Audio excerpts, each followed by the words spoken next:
All right, so arithmetic sequence, you can also think of this as linear because it has the same pattern as linear.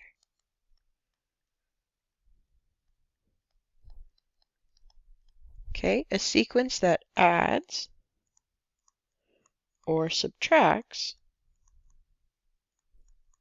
the same number. This number is also known as the common difference, which we usually show with the letter D. All right, so let's take a look at an arithmetic sequence. So here again, we have our function notation and our subscript notation. It's just indicating what the term number is. Here's our term. So 6, 10, 14, 18, 22. And then we could go further because it has 26. So it says, what is the pattern? So our pattern, let's take a look. So go to from 6 to 10, we are adding 4. 10 to 14, we are adding 4. 14 to 18, we are adding 4. And 18 to 22, we are adding 4. So our pattern is going to be add 4. Or you can write the common difference is 4.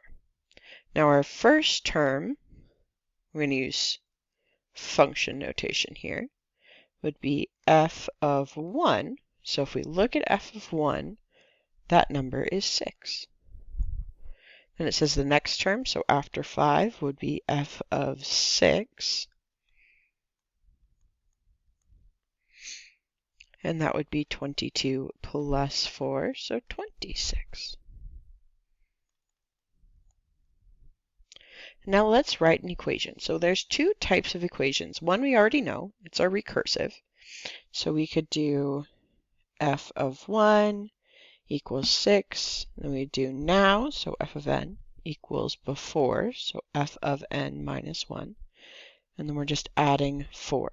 This is called the recursive. So I'm just going to put an R for recursive. The other one, what we're going to be learning about today, is called the explicit formula. The explicit formula is really nice because we can plug in any term number and we will get out what the number would be at that term. So in other words, if we wanted to find f of 5, we would just plug 5 into the explicit equation and it would spit out 22. So our explicit function is going to be f of n equals, so our starting number is 6, and then we're going to be adding 4 every single time. Now instead of just putting n like we would with linear, we actually need to adjust because we didn't start on term 0. We started on term 1, so we need to adjust for that by subtracting 1. All right, so for each of the following, what you're going to do is you're going to identify the pattern, find the first term, find the next term in the sequence, whatever it is, and then write the recursive and explicit formulas. Okay, so you've got these 4 problems to do, and then we will define the explicit formula for arithmetic, and we will define again the recursive formula for arithmetic.